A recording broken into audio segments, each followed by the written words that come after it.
Thank you, Vyacheslav Yevgenyevich. Thank you very much for this result to all your fighters and commanders. I would like in this part of our meeting to say that both the liberation of Dimitrov and the liberation of the city of Gulyai-Polye are important results of combat work.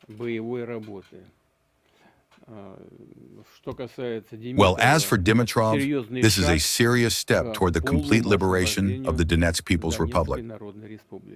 Gulyai-Polye is the second largest city of the Zaporozhye region, and after its liberation, good prospects open up for the development of the offensive in the Zaporozhye region. I congratulate all of you on these results. Thank you very much. And in conclusion, this is what I would like to say. The armed forces of the Russian Federation are confidently maintaining the initiative and continue to carry out the tasks of the special military operation along the entire line of combat contact. I note the effective actions of formations and military units of the center troop grouping during the elimination of the armed forces of Ukraine formations encircled in the area of the Krasnoarmysk-Dimitrov agglomeration. Control over the cities of Krasnoarmysk and Dimitrov creates, as I have already said, good conditions for the further development of the offensive and the complete liberation of the Donetsk People's Republic. The capture of the city of Gulyai-Polye in the Zaporozhye region by assault units of the Fifth Army is a natural result that became possible thanks to the painstaking work of commanders and staffs and the thorough, comprehensive preparation of personnel for the execution of combat tasks. The high pace of the offensive by formations and military units of the East grouping makes it possible to move forward, liberating the Zaporozhye region. Practically, as I understand it, all this is happening on the shoulders of the enemy. I ask the commanders and those commanders who are in contact with us to convey words of gratitude to all personnel of the groupings that carried out the tasks of liberating Dimitrov and Gulyai-Polye. The commanders of the troop groupings must continue carrying out tasks in accordance with the plan of the special military operation. What else I would like to add in conclusion of our meeting today in this format?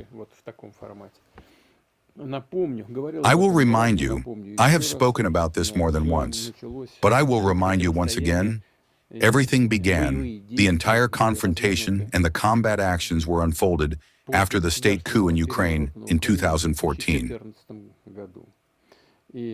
And already then, we spoke to the leaders of the Kiev regime about the need to give people living in the southeast of Ukraine who did not recognize the results of the state coup, who did not want to live under conditions in a country where the primary source of power is a state coup, who did not want to live in this state, to give them their lawful right, to ensure, to realize their lawful right to self-determination. This right is enshrined in the Charter of the United Nations. It is called exactly that, the right of nations to self-determination, but unfortunately, neither then, in 2014, nor later, in 2020, did anyone listen to us. And the Kiev authorities preferred to unfold large-scale combat actions, a war, to start a war. We are trying to end it. And from the very beginning, as I said, we spoke about the necessity of withdrawing the troops of the Kiev regime from these territories, and there would be no combat actions. They would not have taken place if we had been listened to back then.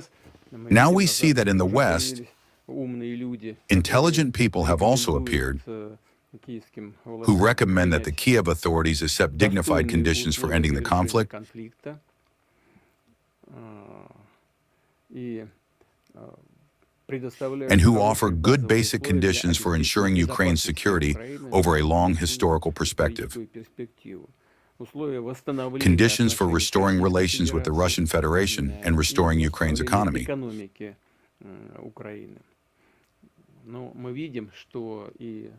But we see that even today, unfortunately, The leaders of the Kiev regime are in no hurry to resolve this conflict by peaceful means. I spoke about this already a year ago when speaking at the Ministry of Foreign Affairs.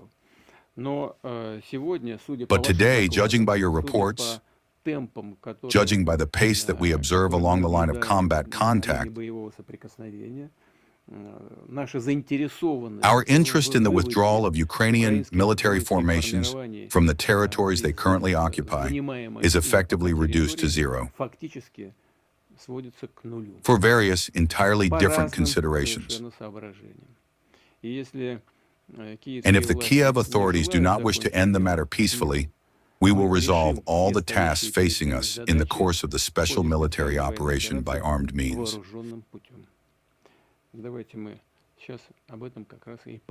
Let us now talk precisely about this. Talk about the immediate tasks as applied to those groupings whose commanders are now here at our meeting.